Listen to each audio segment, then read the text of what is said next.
Okay, so my next guest was one of the lawmakers who actually had some tough questions for Mark Zuckerberg today, including wanting to know more about why Diamond and Silk were reportedly banned from Facebook.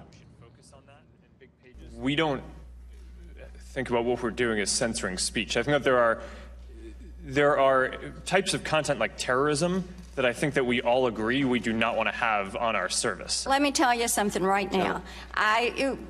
Diamond and Silk is not terrorism.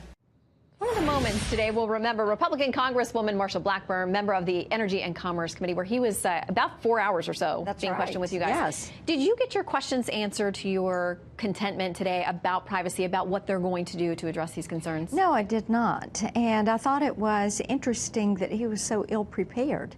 He didn't realize there is privacy legislation, the Browser Act, and he seemed to be unaware of that. And how can you be coming before Congress, before the committee, before the member who has written the bill, me, and not be aware that privacy, having one set of rules, one regulator for the entire Internet's ecosystem. And this is something that I've worked on in a bipartisan manner for 4 years.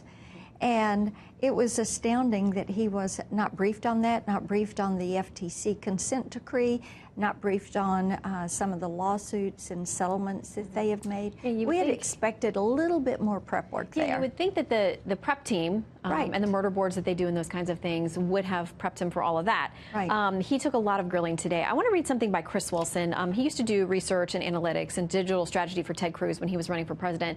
To these questions about whether Facebook is censoring conservatives, he says they've made a lot of changes, but this is how he said they play out. A review of data since Facebook implemented changes doesn't demonstrate a bias against conservatives, but rather a drop in traffic for untrustworthy clickbait websites and scams that have the potential to taint GOP victories and embarrass our supporters. He said, you know, things like Fox News and Mark Meadows, the conservative member of Congress, right. He said a lot of conservatives are doing well now on Facebook, and it was more about clickbait traffic than it was bias. Do you think there's still a political issue? I do think there is a political issue. Zuckerberg mentioned that he has 15 to 20,000 content managers. And even though he doesn't want them to bring their liberal bias, and it was his words saying Silicon Valley is liberal, that seems to be coming into the workplace with them. And that is why I asked him if they subjectively manipulate their algorithms. Because if they are subjectively manipulating that algorithm to go in and censor free speech or to prioritize content, and that is coupled with somebody who brings that liberal bias, then no wonder you have issues like Diamond and Silk or other conservative groups or organizations, life organizations that seem to be banned or have content that is blocked, and liberal organizations do not. Yeah, we hear about that quite a bit. I know you get the reports, we do too. Yeah. Okay, now to the Speaker's decision not to run again.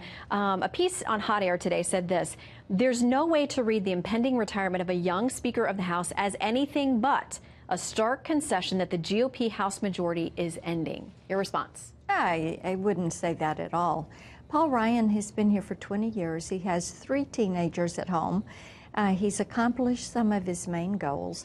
He and his wife are ready for a different chapter. He wants to be an everyday dad, not just a weekend dad. I appreciate that. And this is a time for him to reposition himself. What do you think is going to happen this fall?